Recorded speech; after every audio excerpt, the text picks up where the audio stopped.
Breaking news, ঝড় বৃষ্টির উপেক্ষা না করেই ধর্ণা ককরুজ জনতা পার্টির। পুলিশের বৈষম্যমূলক আচরণে তীব্র ক্ষোভ। বিস্তারিত সংবাদ পড়ছি আমি রেজাউল ইসলাম।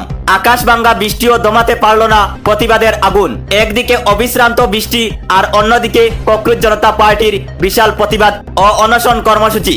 নিট পরীক্ষার সাম্প্রতিক কেলেঙ্কারি এবং কেন্দ্রীয় শিক্ষামন্ত্রী ধর্মেন্দ্র প্রধানের ইস্তফার দাবিতে এখনো অনড় ছাত্র, যুব ও কৃষক সমাজ। ভিন্ন জেলা ও রাজ্য থেকে আসা ছাত্রছাত্রী এবং ভিন্ন সংগঠনের প্রতিনিধিরা রাস্তায় বসেই তাদের আন্দোলন চালিয়ে যাচ্ছেন। কিন্তু এই চরম আবহাওয়ার মাধ্যমেই আন্দোলনের ময়দানে ফুটে উঠল পুলিশ প্রশাসনের অমানবিক রূপ।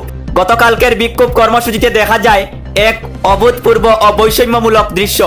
একদিকে পুলিশ প্রশাসনের কর্মকর্তারা নিজেদের বৃষ্টি থেকে বাঁচাতে মাথার ওপর ডাবল রেস্কিন টাঙ্গিয়ে নিচে বসে আছেন, অন্যদিকে অনশনকারীর ও আন্দোলনকারীদের মাথার ওপর সামান্য রেস্কিন বা তেরপাল হাঁটতে বাধা দিচ্ছে সেই প্রশাসনই। প্রশাসনের তরফ থেকে সাফ জানিয়ে দেওয়া হয়, অপর থেকে অর্ডার না আসলে ককরুজ জনতা পার্টির অনশনকারীদের অপর কোনো রেস্কিন হাঁটানো যাবে না।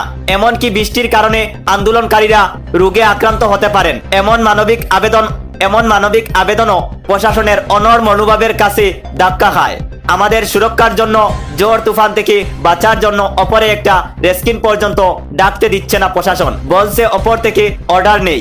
অথচ যেখানে ছাত্র সমাজ বৃষ্টির জেরে ভিজে একসা হয়ে যাচ্ছে, সেখানে পুলিশ কর্মীদের সুরক্ষার জন্য আলাদা শেড বা পরিকাঠামো রয়েছে। আন্দোলনকারীদের কি কোনো সুরক্ষা পাওয়ার অধিকার নেই? প্রশাসনের এই একচোখা এবং অমানবিক নীতির বিরুদ্ধে গতকালকের বিক্ষোভ মঞ্চ থেকেই ক্ষোভে ফেটে পড়েন ককরুজ জনতা পার্টি তথা সিজেপির বিশিষ্ট কর্মকর্তারা। তারা স্পষ্ট ভাষায় জানিয়ে দেন, বৃষ্টির জল বা প্রশাসনের রক্তচক্ষু কোনো কিছু দিয়েই এই ছাত্র, কৃষক, যুব সমাজের অধিকারের লড়াইকে স্তব্ধ করা যাবে না। নিট কেলেঙ্কারির বিচার এবং শিক্ষামন্ত্রীর ইস্তফা না হওয়া পর্যন্ত এই ধামাকা আন্দোলন আরো তীব্র রূপ নেবে। सारे स्टूडेंट्स भीग चुके, कपड़े भीग चुके, बीमार गिर रहे। सर की यूनिफॉर्म दिखा दीजिए, देखिए कैसे टाइड की सफेदी जैसी चमक रही है। भैया मैं खुद कोटा राजस्थान से आया हूँ और आप लोग सर के जूते दिखा दीजिए, बारिश की एक बूंद तक यूनिफॉर्म या इस पर नहीं है।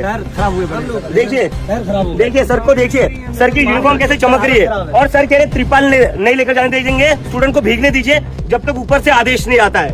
ये सर का और सर का टेंट देखिए, एक टेंट लगाया है सर ने, ऊपर और एक टेंट है। सर इसके ऊपर ना स्लैब का, सीमेंट का स्लैब भी बना लीजिए, लेकिन ट्रिपल अंदर मत जाने दीजिए, ठीक है। स्टूडेंट्स भीगे, स्टूडेंट बीमार गिर जाए वो चलेगा। आप लोगों की इन सबकी यूनिफॉर्म दिखा दीजिए। ओके, किसी की भी यूनिफॉर्म भीगी हुई दिख रही है? नो स्टूडेंट मैम, हमारी आपसे दिक्कत नहीं, जो ऊपर के ऑफिसर से ना मैम, नहीं मैडम आप लोग तो खड़े हुए हैं हमारे लिए, दिक्कत करते हम, आपसे कोई दिक्कत नहीं है, लेकिन ये जो आपके ऑफिसर से जो ऊपर वालों के आदेश के ऊपर चल रहे हैं वो ठीक नहीं। अंदर स्टूडेंट्स भीग रहे हैं। आपकी उम्र की, आपके जो बच्चों की उम्र है, उनकी उम्र है 19-20 साल के बच्चे बारिश में कल रात तक मैडम ये आपके लिए ही खड़े हैं, सो नहीं पाए वो बच्चों के लिए ही खड़े हैं। वो बच्चे कहीं ना सो कहीं नहीं पाए। आपके बच्चे भी पढ़ रहे हैं मैडम। एक सेकंड। रात भर वो बच्चे सो नहीं पाए क्योंकि उनके गद्दे भीग गए, उनकी बेडशीट भीग गई। और आपके ऑफिसर्स कह रहे हैं मैम की आदेश का वेट करेंगे, तो बच्चों को भीगने दे हम जब तक आदेश नहीं आता है। यहाँ पर 2-2 टेंट लगे हुए हैं, वहाँ टेंट लगा हुआ है। घर ही बना लीजिए, स्लैब डाल लीजिए यहाँ पर सीमेंट का। आप लोग ना भीगे, लेकिन स्टूडेंट्स भीग जाए, स्टूडेंट्स बीमार गिर जाए। जितने भी ऑफिसर्स हैं ना बड़े बड़े, उनकी यूनिफॉर्म देखिए आप कैसे चमक रही है। बारिश की एक बूंद तक नहीं गिरी है उनके ऊपर। आइए सारे लोग आइए।